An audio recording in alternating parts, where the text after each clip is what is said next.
Tin, natin ta, kuyog ta tina. Sakay ta pupunta. Na, na, tinta. Ding na. Kuya mo kuyog.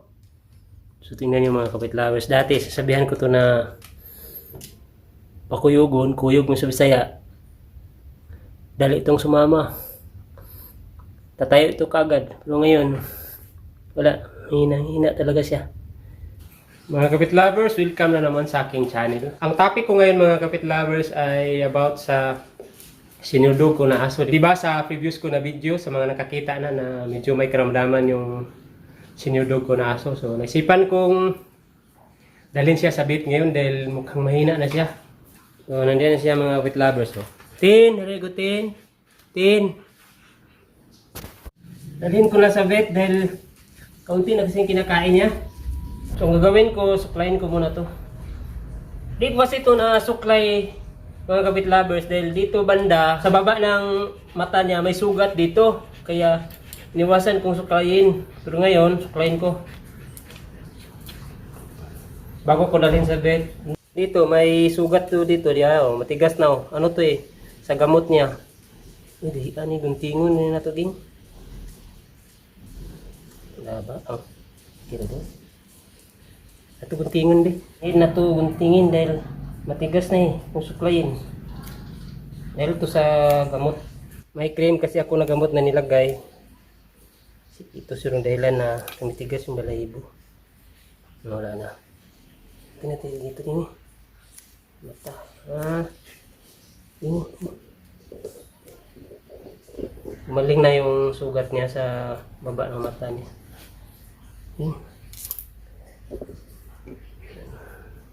Hapon ngayon, may 24 hours naman na veterinary dito sa amin. So, dalhin ko to. Hindi, dito lupitin natin ito. Ganyan.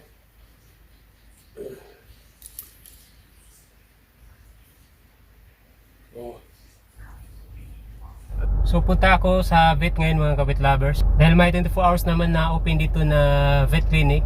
So try natin ipatingin si Chinchin kung ano na ang kalagayan niya, kung ano ang karamdaman niya. Yan siya oh. Chin! Ano lakatin na? So nandito na kayo mga kapit lovers yan. So okay to dahil 24 hours. Tanong na ako sa guard. So mapa-check up natin si Chinchin ngayon. Tintindiri, nice tintino. Nasalagi ka? Nanas tintindiri. Ano nakalat? Nandiyan na sa mga aso ko. Hindi kasi ako pwede makapasok. Sila lang. Ang result sa pagpunta namin sa vet mga kapit lovers, wala pang findings dahil need kasi na i-check up yung kidney niya mga kapit lovers. Tapos yung dala ko na pira, tama-tama lang dahil sobrang mahal pala pag gabi ka pumunta. May ano sila, tinatawag na emergency fee worth 2,000. So ang dala ko, 5,000 mahigit lang. So nagkulangan ko sa pira. Dahil una, nagkandak ng CBC. Tapos ito po ang result sa CBC ni Chinchin mga kapit lovers. Wala raw problema na nakita sa aso ko sa CBC. So, dahil yung CBC ay 600. Tapos yung pag ang tawag yun, nakalimutan ko yung i-check ang kidney niya kung may diferensya ba ay worth 2,700. So, grabe ang mahal. Tapos doon ako nalakihan sa emergency fee nila na 2,000. Pag gabi pala dalhin doon sa vet na yun na 24 hours, pag gabi may charge sila na emergency fee worth 2,000. Pero kung umaga, wala naman. So, di ko alam yun ah. So, balak kong ibalik yung alaga ko ngayong Lunes. Pero, binigyan kami ng gamot mga kapit lovers. Vitamins, saka ito. May gamot. Nagtaka ako ito sa gamot na to dahil pantao to eh. Nakita ko, binasa ko kung ano ang dosage.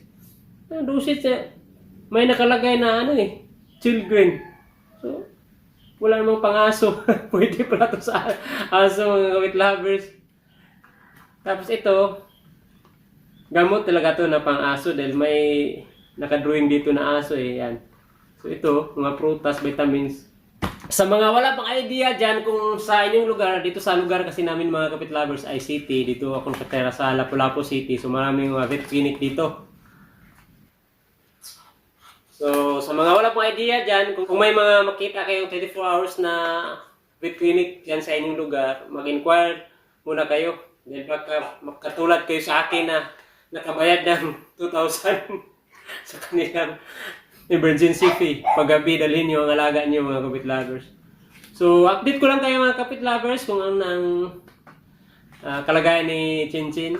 And hanggang dito na lang ang video ko. Thank you for watching. God bless us all.